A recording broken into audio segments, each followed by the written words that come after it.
آقا علیہ السلام نے فرمایا کہ جو شخص گناہوں سے توبہ کر لے اس کی مثال ایسی ہے، اور وہ ایسا پاک صاف ہو جاتا ہے جیسے اس نے زندگی میں سرے سے گناہ کیا ہی نہیں تھا، جیسے ماں کے پیٹ سے پیدا ہوا ہے۔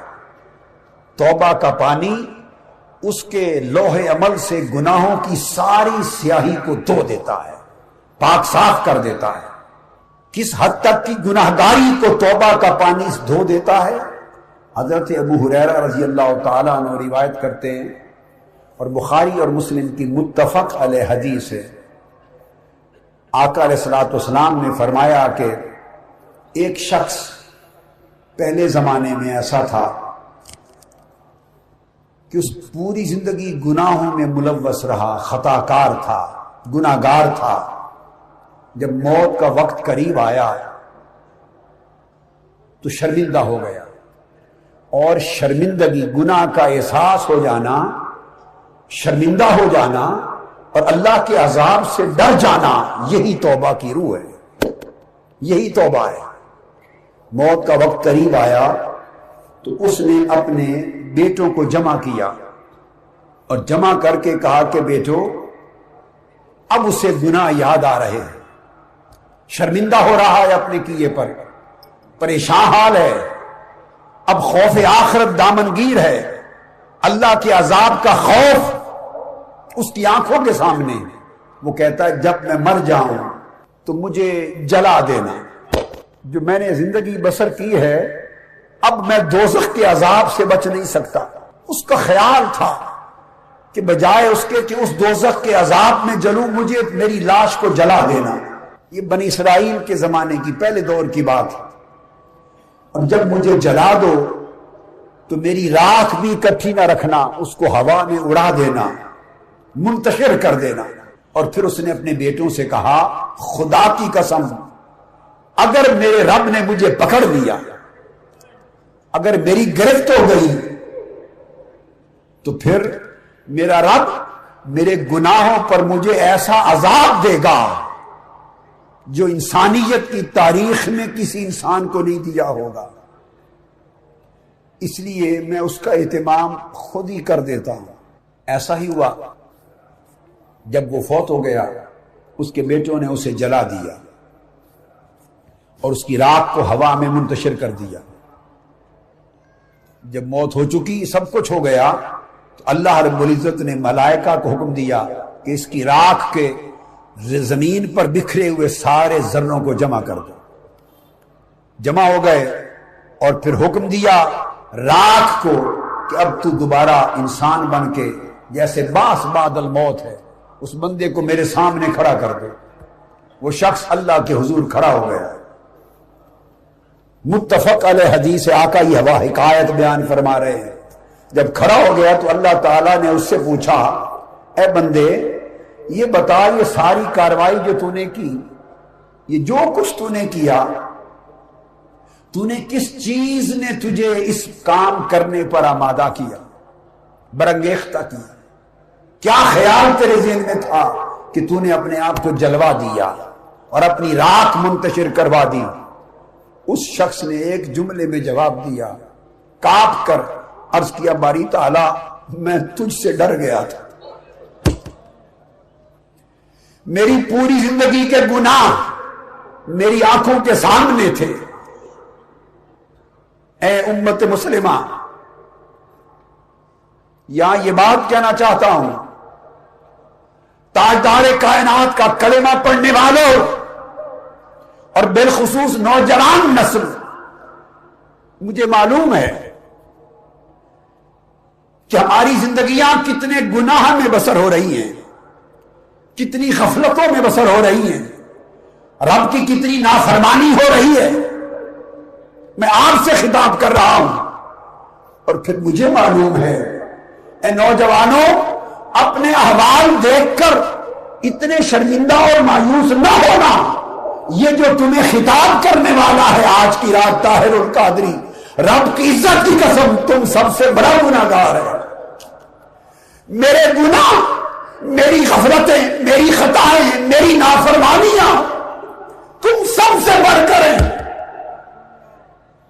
اگر میری گرفت ہو گئی تو جس عذاب کا میں مستحق ہوں اپنے اعمال کی وجہ سے، شاید کائنات کا کوئی شخص نہ ہو۔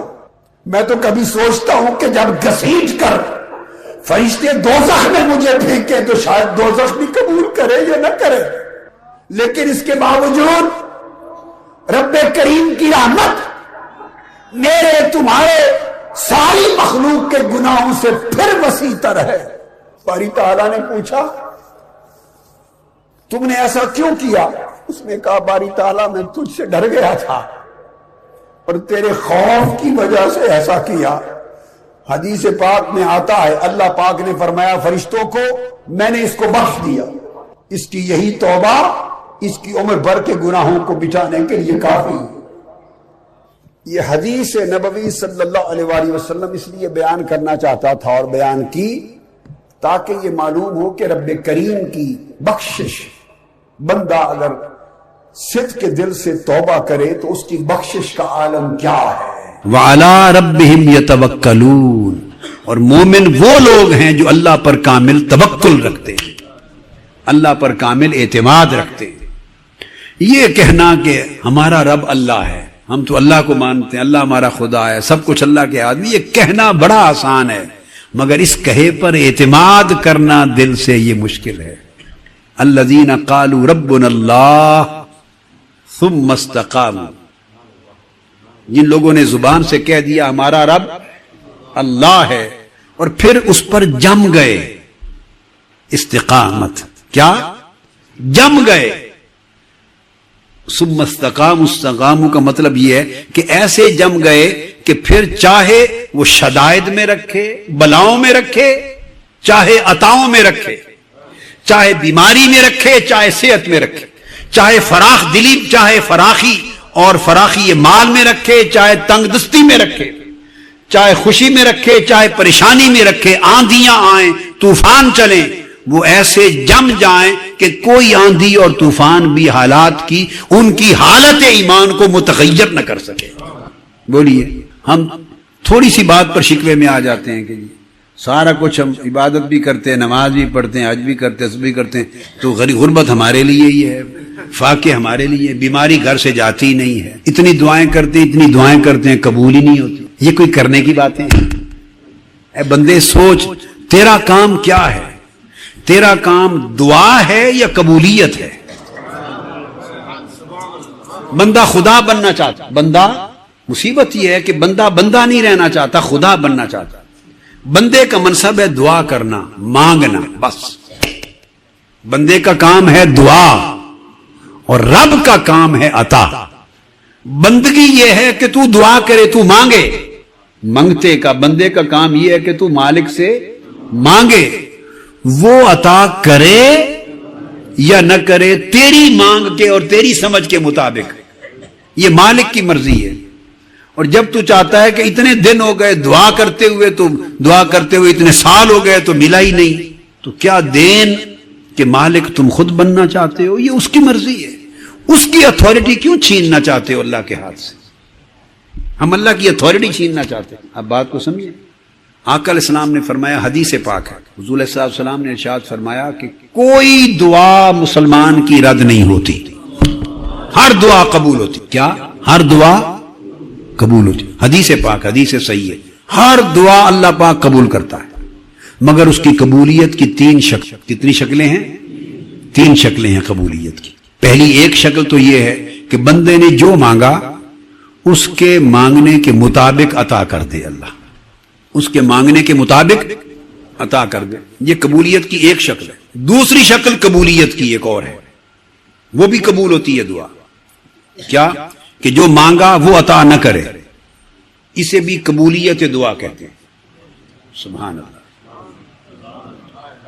یہ ہے اللہ پر اعتماد اور توکل کا معنی۔ بندے نے جو مانگا اس طرح ملے، یہ ہو جائے، جو مانگا وہ یوں ہی نہ ملے، یہ بھی دعا کی قبولیت ہے۔ کیسے؟ آقا علیہ السلام نے فرمایا کہ جو مانگا وہ تو نہیں دیا، اللہ نے اس کو دینا اس کے حق میں بہتر نہیں سمجھا، اس کے بدلے اس جیسی کوئی اور نعمت دے دی، اب اس کو پتہ ہی نہیں ہے، اور دعا قبول بھی ہو چکی اور مل بھی چکا۔ اس نے ایک شے مانگی تھی، مثلا مانگا تھا مجھے بیٹا مل جائے، بیٹیاں ہیں بیٹا ملے، اس کو بیٹا نہیں ملا، وہ اسی دھندے میں پھرتا ہے کہ بیٹا نہیں ملا. اب وہ سمجھتا ہے کہ اگر بیٹا ملتا تو میں سمجھتا کہ دعا قبول ہو گئی. اب یہ حکمت اللہ پاک کی ہے، اس نے اس کے حق میں بیٹے کو اچھا نہیں جانا، اس نے اس کے حق میں بیٹے کو اچھا نہیں سمجھا. آپ کہیں کیوں؟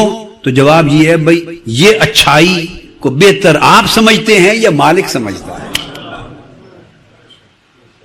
اس نے اچھا نہیں جانا، اس لیے بیٹا تم نے مانگا بیٹا نہیں دیا، اور بیٹے کے بدلے اس نے ایک اور نعمت دے دی، تمہارے کاروبار میں برکت دے دی، تمہارا ایکسیڈنٹ ہونے والا تھا اس سے بچا دیا، کسی کی موت ہونے والی تھی گھر میں اللہ نے اس کو ٹال دیا، بہت بڑی بلا ٹل گئی. آپ کا بیٹا فیل ہونے والا تھا دوسرا، یا بیٹی فیل ہونے والی تھی پاس ہو گئی. کئی شکلیں اس کی سملر اللہ نے نعمت دے دی، اور آپ کو چونکہ وہ مانگی نہیں تھی اس لیے آپ کو پتہ نہیں چلتا کہ وہ مجھے ملی. وہ حالانکہ وہ آپ کی دعا قبول ہوئی اور اللہ نے وہ نعمت دی. اگر وہ دعا بیٹے کی نہ مانگی ہوتی تو وہ نعمت بھی نہ ملتی. وہ جو دوسری نعمت ملی آپ کو خبر نہیں، مگر اللہ نے اس دعا کے صلے میں دی. یہ قبولیت دعا ہے. آپ کہیں جی بیٹا نہ دینا، ہم تو بیٹا تو اللہ کی نعمت ہے، نہ دینا اس میں کون سی خیر ہے؟ کیا اس میں کون سی خیر ہے؟ تو جائیں سیدنا خضر علیہ السلام سے پوچھ لیں. جب حضرت موسیٰ علیہ السلام اور خضر علیہ السلام اکٹھے جا رہے تھے تو وہ کسی کا بیٹا تھا، چھوٹا سا بچہ کھیل رہا تھا، تو خضر علیہ السلام نے اس کو مار دیا، اس کو مار دیا.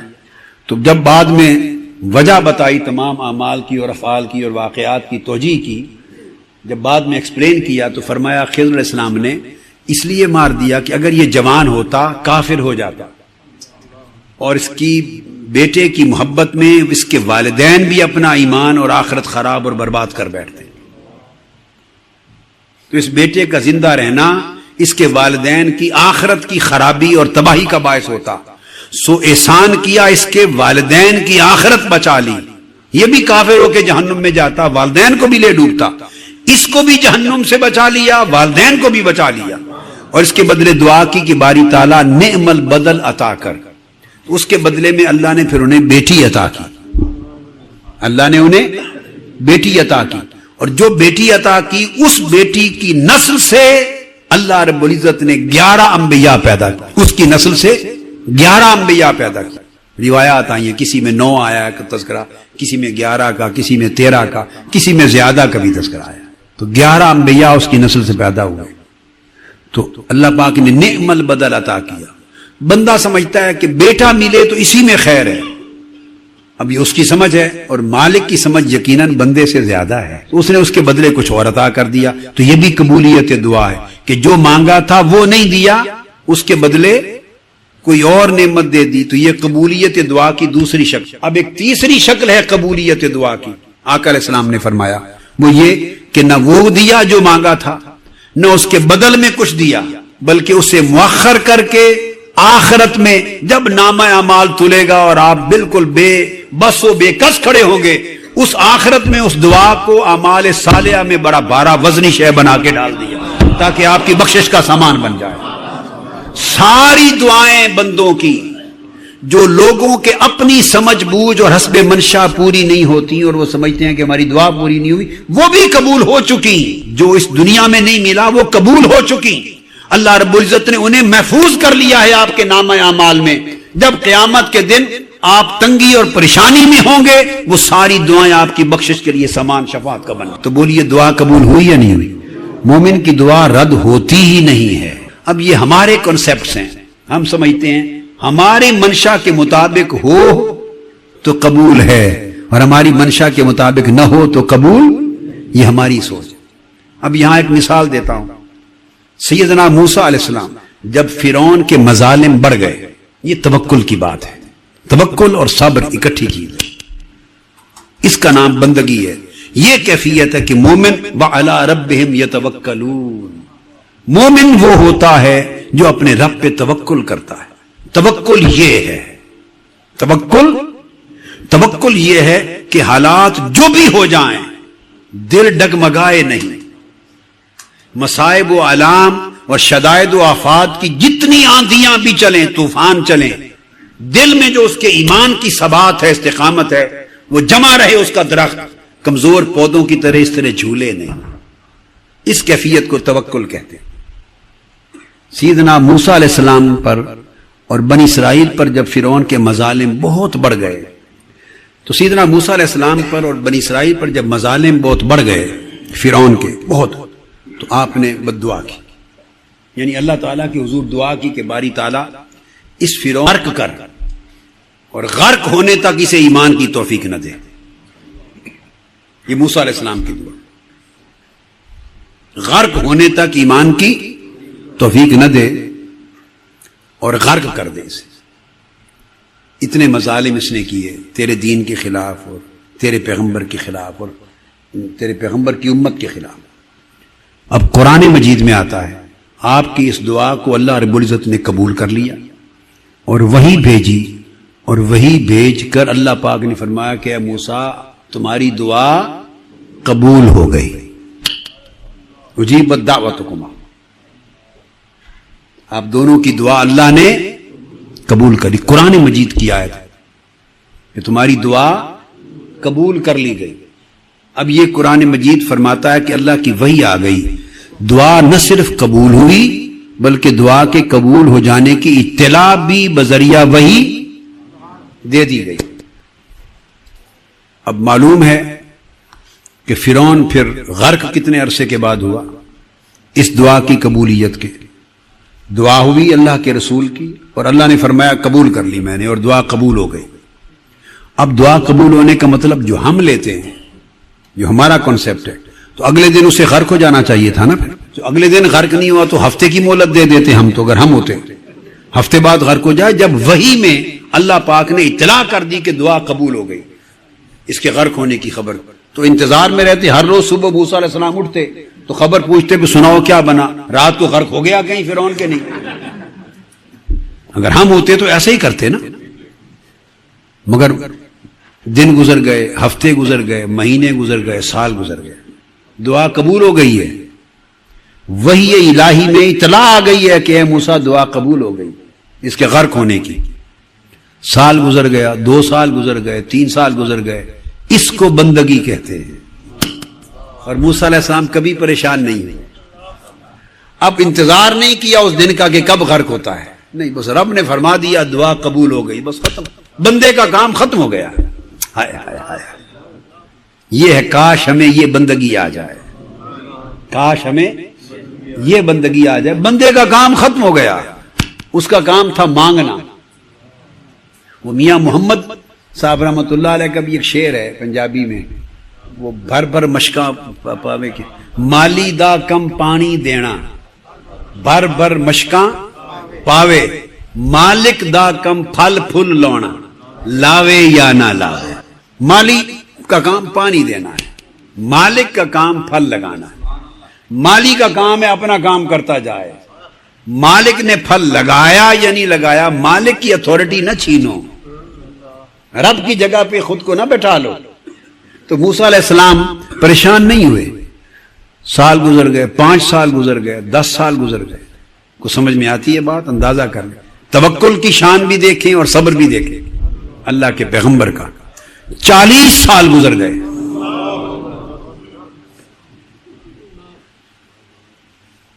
کتنے؟ 40 سال گزر گئے. اور وہ جو دعا کی تھی کہ غرق ہو جائے اور اللہ پاک نے وہی بھیجی تھی کہ دعا قبول کر لی میں نے، وہ قبول ہونے کے بعد غرق ہونے کا واقعہ اس دن کے 40 سال کے بعد پیش آیا. بولیے قبول ہوئی یا نہیں ہوئی؟ اس کو قبولیت دعا کہتے ہیں. یہ بندے کا صبر اور اس کا توکل ہے. وَعَلَىٰ رَبِّهِمْ يَتَوَكَّلُونَ. اور موسیٰ علیہ السلام کا دل کبھی متزلزل نہیں ہوا کہ باری تعالیٰ تو نے اطلاع بھیج دی تھی کہ دعا قبول ہو گئی، آج دوسرا سال شروع ہو گیا، 5واں سال ہو گیا، 10 سال ہو گئے، 20 سال گزر گئے، کوئی حد بھی ہے؟ قبول ہو گئی تو اس نے غرق کب ہونا ہے؟ نہیں. اگر بندہ یوں سوچ لے تو علی ربہم یتوکلون نہیں رہتا. یہ ہے کیفیت تو یہ کیفیت جس کو اس کے حال کے مطابق جتنی نصیب ہو اس قدر وہ صاحب ایمان ہے۔